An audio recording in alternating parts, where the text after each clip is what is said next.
I mean, this is kind of an old theme, but every time you go to a supermarket or a shop, you think, why does everyone go around saying, we've got to save the environment, you know, it's too much plastic, it's too much this. You go to a supermarket, I mean, why, for example, you know, if you buy a cucumber, is it covered in plastic film? Yeah. You know, why? I mean, the worst things are pharmaceutical products. So razors are ridiculous. You know, razor blades. Yeah. You know, they're covered in cardboard, plastic, God knows what. Yeah. They don't just wrap things up in supermarkets. They wrap them up, then they wrap them up, then they wrap them up again, and then they put them in a box, and then they put plastic film around the box, and on it goes. I mean, it could be an entertaining game if put to music. Yeah, exactly. I mean, that's to me, it's the opposite. I see it as a luxury. The more packaging, and you're opening it up, and there's a plastic bit, and then and you look at iPhones, how you get it out, and it's all in lovely little opens up in like origami. I think luxury. Kev, have you not seen people making careers out of unpacking things on YouTube? Unboxing. Yeah. You could do Kev unboxes his razor blades. His cucumbers. Well, have you got, you know, like those 3-blade things you get now, Gillette or whatever? Have you seen them? Takes out his cucumber and then slits his wrists with his razor blades. But, you know, like in Japan, a pineapple film, isn't it? An apple will come in a box because it's a luxury item. Yeah, but that's not good. It's great, you know. That's not good. You wouldn't want a Terry's chocolate orange not in the box, would you? No. I wouldn't want to take Terry's chocolate orange. I don't like them. All right. But we'll be like that. But, yeah, I mean, I am with you slightly, Kev. No. So also this thing of like, you know, when stuff arrives from those Amazon people, and you get, you know, you might have ordered a lip salve, and it comes in a box this big. Yeah. I mean, I don't really give a damn about green claptrap and saving the planet and all that rubbish. Well, you won't be around to see the end of it, given that we're all supposed to gather around and go, oh, yeah, green issues, the environment. It's just strange the way that these shops and manufacturers just sort of assault the planet every day with these layers and layers of unnecessary wrapping, which, for me, on a mundane level, I just don't want them there because I want to be able to open the product quicker. But some of the boxes are useful, aren't they? I mean, Alexa gives you the option to not have the boxes. I want the boxes. Well, what are you going to do with the boxes? I've got them stored and they're useful, aren't they, for like shoes and stuff? Yeah, exactly. But shoes come in boxes. Yeah, they're called shoe boxes. You get an extra box. Hold on. So you get a pair of shoes in the shoe box. Boxes are the price of one. And then you take the shoes out of the box and then you put them in an old Apple phone but there's box. branding on the inner box. The out one's just brown. But you take them out of the shoe box. And then enjoy the unpackaging again. And then you enjoy putting them into an Apple iPhone box. All right, but your thing about the supermarkets with packaging, right? Yeah. So I was in the supermarket at the weekend and I bought some potatoes and they were of an organic variety, right? Right. And they got this posh packaging that they're going for now. Yeah. But if you actually look at the packaging, it is no more environmentally friendly than the other packaging. Yeah. So it looked like a paper bag, but inside the paper bag was a plastic net. Yeah, look, isn't just one other thing about all this in supermarkets? They're not the only offenders, but in the States, you know, where I used to live and Mike Graham used to live, you know, for decades now, forever, when you pack all your stuff up at the supermarket, there'll be a guy or a woman there to help you, which you don't get in this country. And it's paper. It's bags, rubbish. It falls apart. These bags are paper. They fall apart. Our supermarkets, their idea of being environmentally friendly is to say, right, you want a plastic bag? We're going to charge you 10p for it, or 2 quid. A quid? Is it a quid? And loads of people just go, yeah, all right, whatever. So that's no good. What they should be doing is saying, we're not offering plastic bags to anyone. You get paper from I've got worse than that, though. I went to Boots, the chemist, the other day, and they give you a paper bag and they want 50p for it. I said, paper bag? Yeah, and I said, I'm not paying. I think I said, all right, take these products away. I won't buy them. And it's a false economy because they just lost 4 quid on the hair mousse I was going to buy. You use hair mousse? Yeah, no. Okay. I can see you didn't buy any. Yeah, no. Well, that's their fault. It's fault. Blame Boots. The other thing is, right, so you go into a posh supermarket like Waitrose, right, and it's a quid for the bag. Is it? And it's a bag for life. They are good. How do they know? Yeah. Who has been alive long enough to prove that bag will last them? Yeah, and also, I mean, if you died prematurely, well, maybe that bag was for but who the hell goes to the supermarket and goes, I've got to put this bag for £1? And the great thing is, it's going to last me for the rest of my life. That's why I bought it. Do you not do that? I do that every time. Yeah, I'll tell you what I do. I'll tell you what I do. I've got old bags like that. I take the stuff home and then I chuck the bag in the. I do love an old bag. You chuck it on Hampstead Heath, don't you? Just throw it out there. If I can, if I can. It's nice. They are good, the Waitrose ones, though. The Waitrose ones are Mine for life, though. Yeah, well, so far, so good. I mean, the green paints come off, though. Do you think it's going to last you your whole life? They're pretty good, but the branding comes off it, but they're very strong, much better than the other ones. The problem I've got is my cats chew the handles. They like chewing the handles. I do that as well. Hate it when that happens. Yeah, buy a cloth bag. They're nice, aren't they, those cloth Well, bags? you can get those as well, can't you? They really they're are. about £1.50. Yeah, but I mean, you spilling anything in that's done. Yeah, that's true, yeah. Ash. It's a good point. Online reviews. Yeah, online reviews. Now, they want to review the product, then they want to review out if it was posted well, then they want to review, they want to say, did you do is the description good? They want to know, like, is the colour, you know what I mean? Just sell me the stuff, and if you want, this isn't a market research thing. Where's my cut a piece of the pie? Why should I give you all this information? It costs, doesn't it? It costs you time. Costs me time, and I don't want to fill in all this condition of the thing. Is it good? That's an enforced review, but there are loads of people. You will review. Yeah, but there are loads of people. I mean, this is is when the company asks you to. What did you think of this? What did you think of that? And you think it's a pound of apples. I don't really have any thought about it. Very tasty. But there are loads of people who do write reviews. Of the toothpaste they've just. Are they bought. I like reading the reviews, but I wouldn't take part. But when it says verified purchase, I'm not sure I believe that. No. Am I wrong to disbelieve that? Or that it says the reviews is verified? Or you go on something, what's that other one? Trustpilot. Yeah, Trustpilot, yeah. Well, Trustpilot, but there is now tech that can just generate like a load of reviews. TripAdvisor's like that. Don't talk to me. In my industry, Yeah. TripAdvisor. They can ruin Home Slice Pizza. Available in central London, both at Covent Garden and at Bank. Don't trust the TripAdvisor reviews, all right? Have we had good pizza? Well, the other thing, thank you for saying that, Ash, because obviously if I said it, it would be biased. It wouldn't count. But it is good pizza. However, we digress. TripAdvisor is just an opinion. It's not a review. We've all got them. It's an opinion. Yeah. All right? And half of these people who put these TripAdvisor reviews, they've got no idea what they're talking about. These are the reviews that start with, it was very clean. I mean, there are certain people who make a very good living writing reviews in newspapers who, I might argue, don't have a clue either. Yeah, I remember one got sued, didn't he, by David Soul, who played Hutch in Starsky and Hutch. It was Matthew Wright, actually, and he slagged off one of his plays, and they found out he hadn't actually been to it. Yeah, who do you think did go to do the review for Matthew? My wife. Oh, was it your wife? Yeah. Henrietta went. She didn't like it. She was right in the middle of that lawsuit. Oh. David Soul did have a point, because Matthew acted like he'd been to the theatre. You see, that's awkward. He sort of hadn't. But, as a previous critic, I mean, basically a reviewer, Kev. Yeah. Where do you stand on... You've done a lot of reviewing. I've done a lot of restaurant reviews, yeah. But where do you stand on, say, the amateur reviewer? Look. Here's the thing about Michael Winner. Here's the thing about professional critics. So I've been a theatre critic, I've been a film critic, TV critic.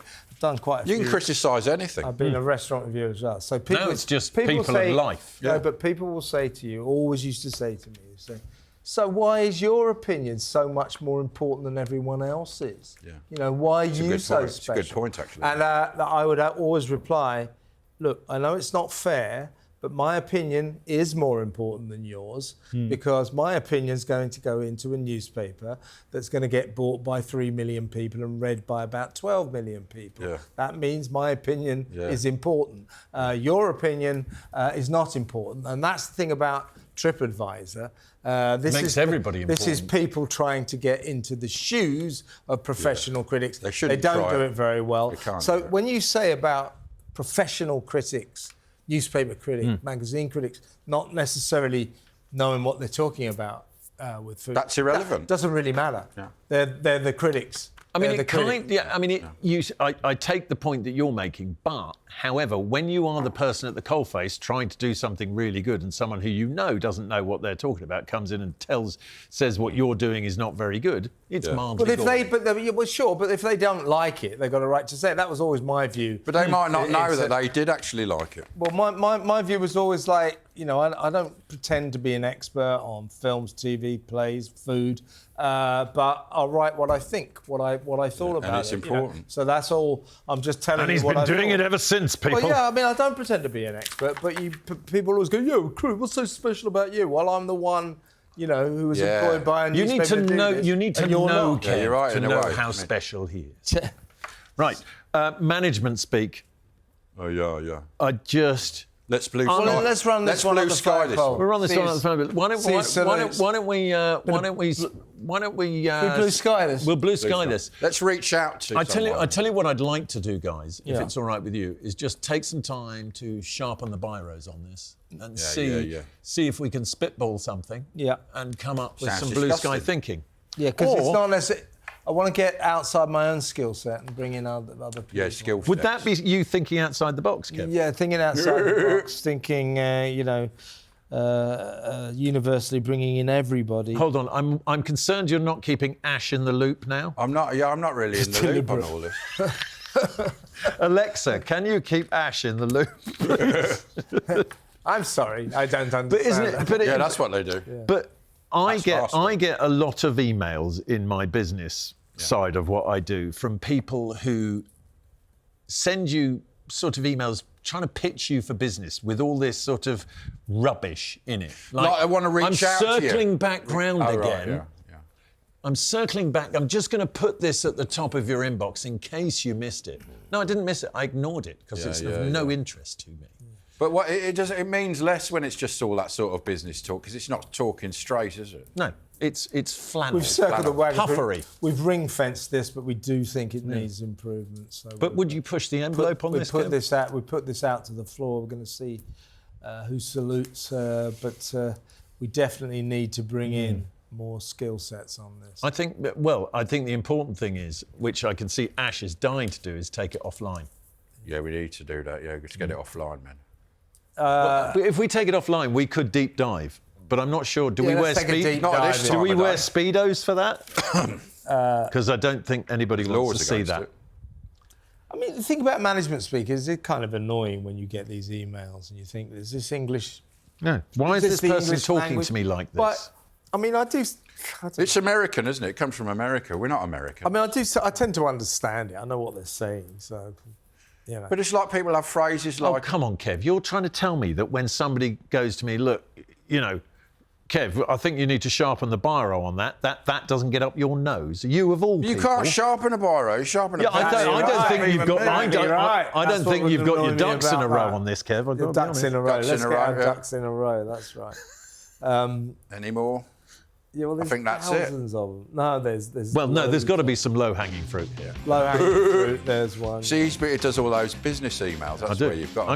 I'm getting them all day, every day. Wow. Since somebody who used to work for me put me on open details on LinkedIn. Oh yeah, they all do. Thanks for that.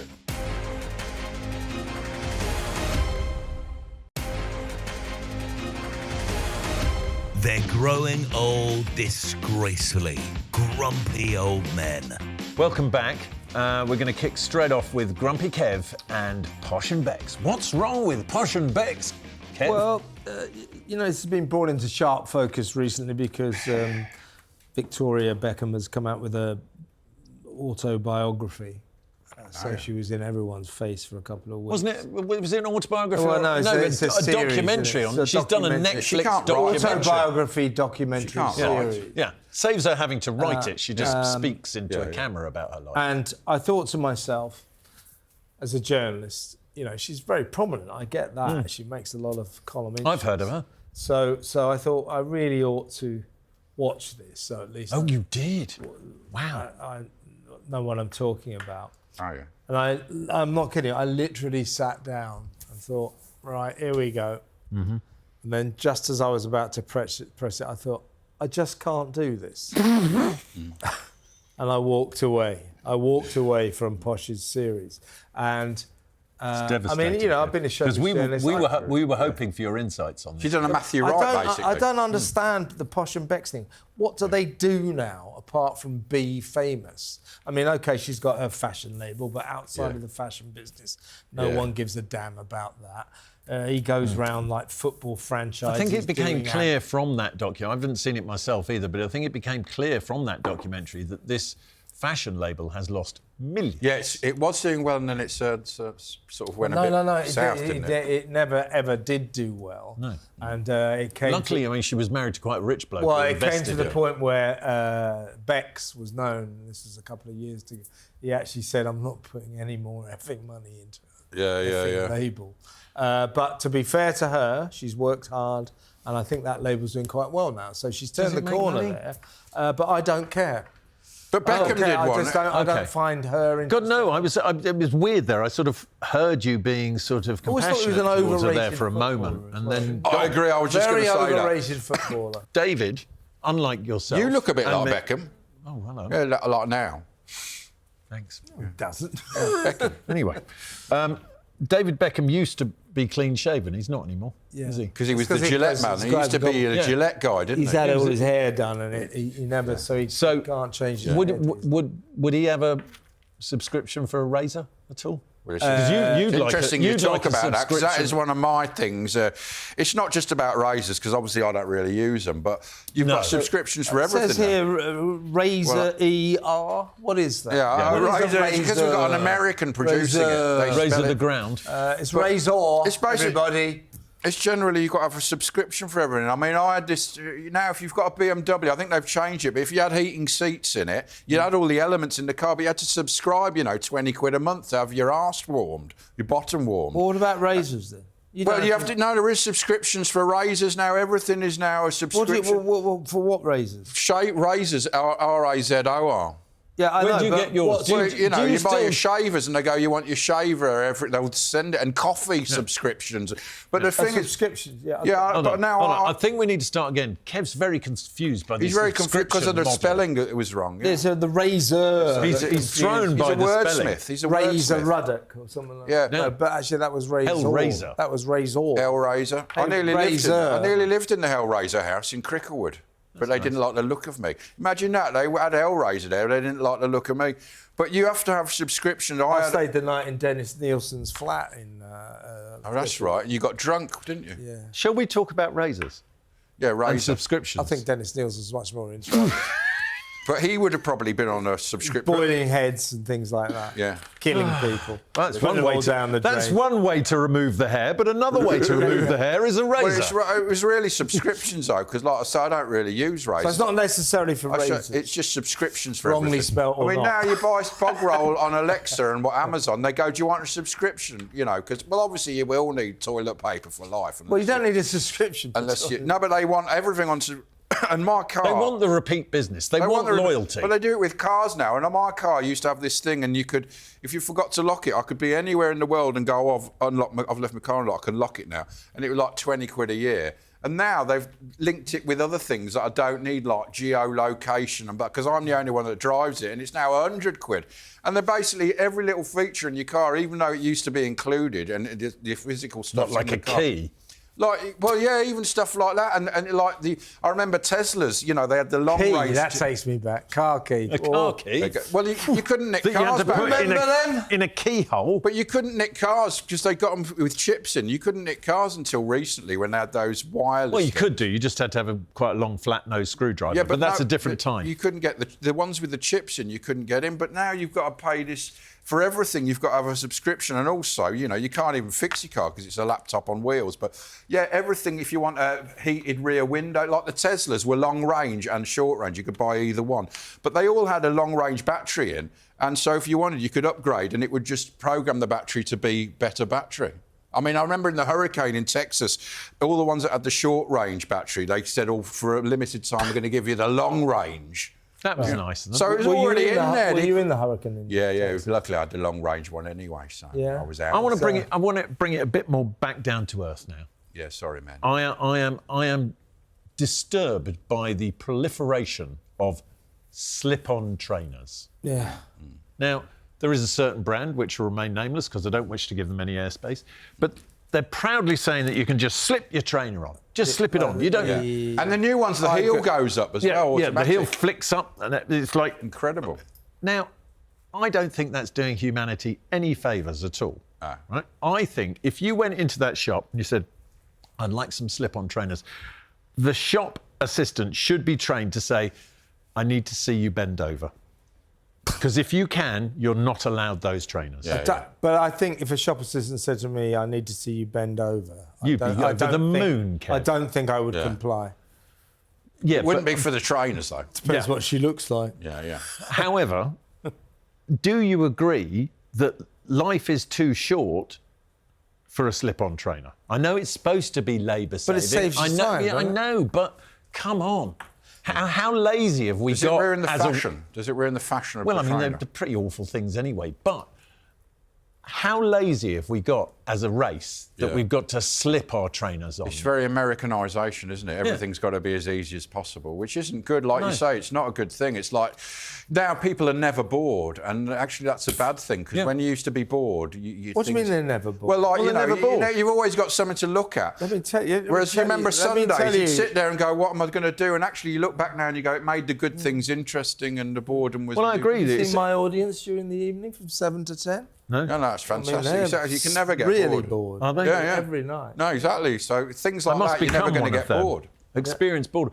But it is like the youth, they don't ever get bored because they just go, "Oh, I don't know." But they've missed out on being bored and how it develops your character. Well, it's like mindfulness, right? There's become a whole industry around mindfulness. Mindfulness. Right? But hold on a second. Mindfulness is bored, right? I used to be mindful when I had to wait for a train. And I didn't have a phone to look at, or I'd forgotten to buy a paper. I just had to stand there and let my mind wander. And let my mind think about like things. Sunday afternoons in the old days when there was nothing open and nothing. And actually, it was quite nice because you could always look forward to That's Life at 9:30. But do you not? I didn't look forward to that program. It's like I want to lace my trainers up. I want to sit there and go, what am I going to do? Yeah. And what am I going to do with the 14 seconds I've just saved? Yeah, exactly. I'm going to put it to good use by coming up with some more grumps for you for next week. But until next week, I would like to say thank you to Kev, thank you to Ash, and I would like you to stay as grumpy as possible.